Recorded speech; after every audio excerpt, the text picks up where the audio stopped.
नमस्कार विद्यार्थी मित्र हो, आज आपण BA तृतीय वर्षातील 5व्या सेमिस्टरमध्ये असणारा भूगोल विषयाचा अनुषंगाने असणारा आपला पेपर भारताचा भूगोल हा या ठिकाणी आपण अभ्यास करण्याचा प्रयत्न करतो। आणि भारताचा भूगोलाचा अभ्यास करत असताना आपण मागील तासामध्ये भारताचा असणारा स्थान, भारताचा असणारा विस्तार आणि भारताला लागून असणारी जी राष्ट्र आहेत आणि त्यांच्या सीमा यांचा सगळ्यांचा आपण मागील तासामध्ये अभ्यास केलेला आहे। आज आपल्याला भारताचं जे काही स्थान आहे हे जगाच्या दृष्टिकोनातून का महत्त्वाचं आहे हे या ठिकाणी बघायचं आहे। मित्रहो, भारताचे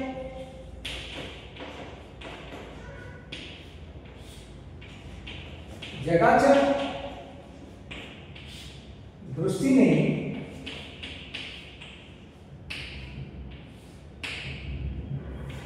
महत्त्वपूर्ण असणारे स्थान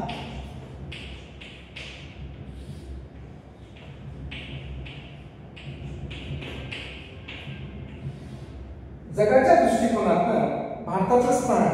हे महत्त्वपूर्ण काय आहे किंवा इतर देशाच्या दृष्टिकोनातून भारताचं स्थान हे महत्त्वपूर्ण का आहे हा भाग आपल्याला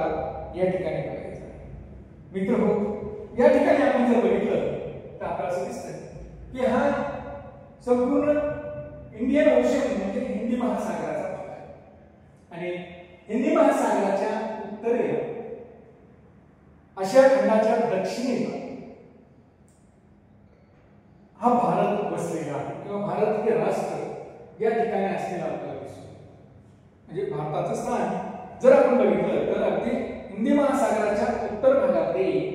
हे भारत हे राष्ट्र या ठिकाणी असलेलं आपल्याला दिसतं। या महासागराचा जर आपण विचार केला भारताच्या दृष्टिकोनातून तर भारताच्या या महासागराच्या दृष्टीने विचार केला तर आपल्याला असं या ठिकाणी दिसतं की पश्चिम भागामध्ये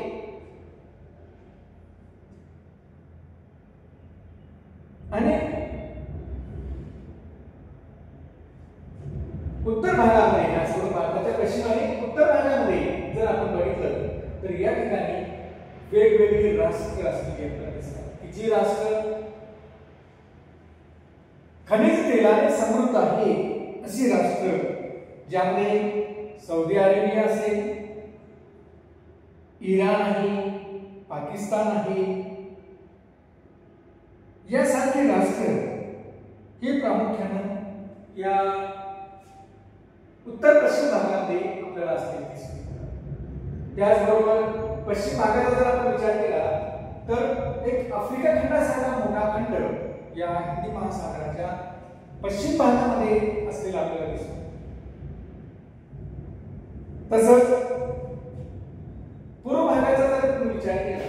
या ज्याला आग्नेय आशियाचा भाग असं म्हणतो, या आग्नेय आशियाचा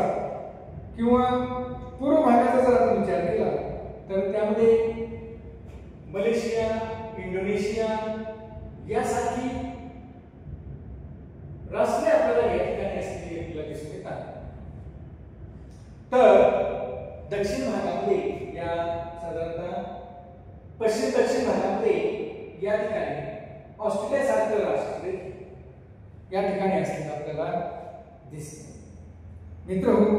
या सर्वांचा जर आपण विचार केला या सगळ्या भागांचा तर या सगळ्या भागांच्या मध्यवर्ती ठिकाणी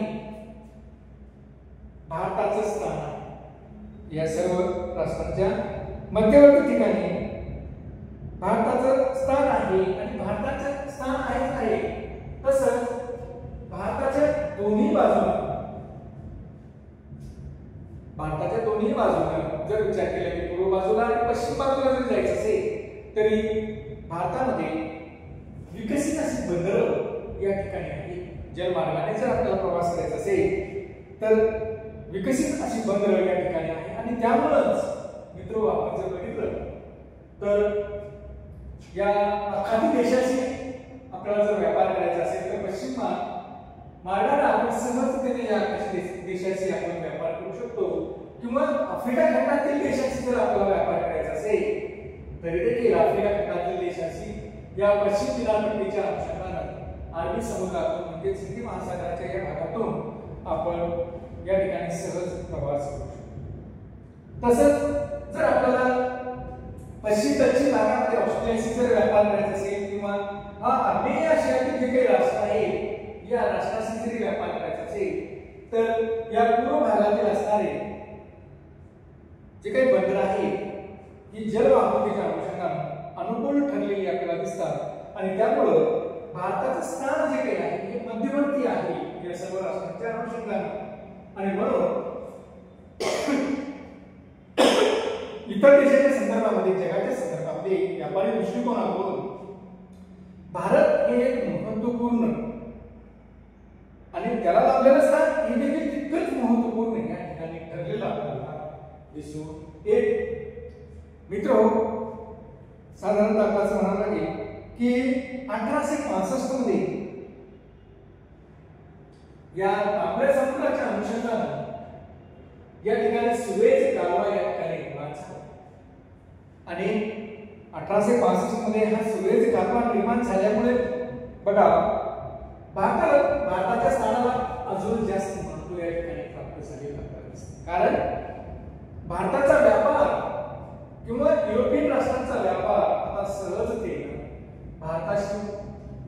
होताना आपल्याला दिसतो कारण या सुएझ कालव्याच्या मार्गाने जी काही वेगवेगळी जहाजं आहेत ही भारताशी व्यापार करू शकतात किंवा या सुएझ कालव्याच्या मार्गामध्ये साधारणतः भारताला जे काही स्थान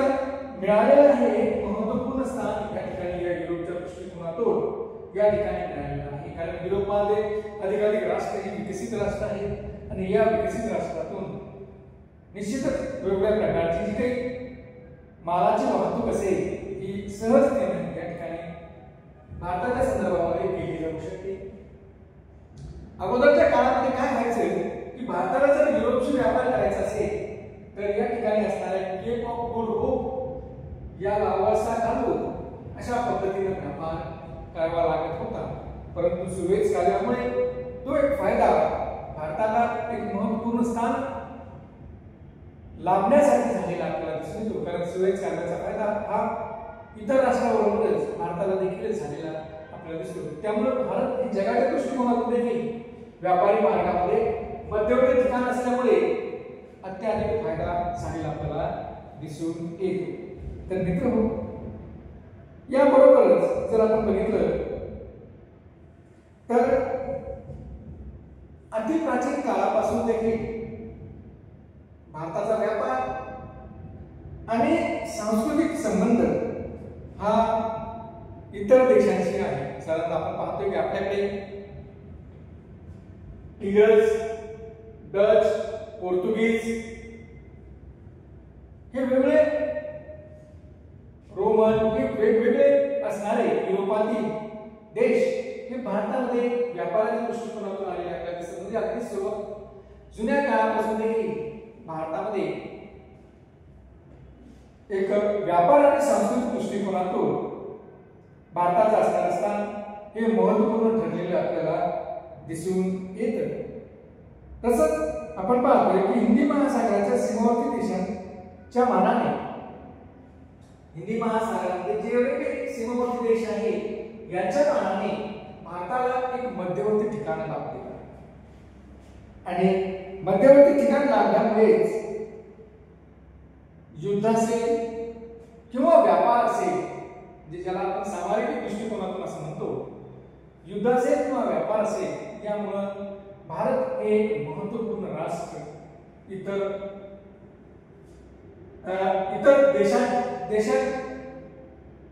देशाच्या मानाने भारत एक महत्त्वपूर्ण राष्ट्र या व्यापाराच्या दृष्टिकोनातून झालेला आपल्याला दिसून येतं आणि त्यामुळेच आपण पाहतोय की या संपूर्ण भारतीय उपखंडामध्ये हा जो काही भारतीय उपखंड मानला जातो हा भारतीय उपखंडामध्ये भारत एक महत्त्वाचं राष्ट्र म्हणून जगात गणलं जातं आणि आपण पाहतोय की त्यामुळेच सार्क नावाचं एक संघटन दक्षिण आशियाई प्रादेशिक सहयोग संघटन नावाचं सार्क नावाचं एक संघटन भारताच्या पुढाकाराने या ठिकाणी निर्माण झालेलं आहे आणि मग वेगवेगळ्या राष्ट्रातील असणारा व्यापार असेल, वेगवेगळ्या राष्ट्रातील असणारे सांस्कृतिक संबंध असतील किंवा वेगवेगळ्या राष्ट्रातील जे काही समस्या असतील,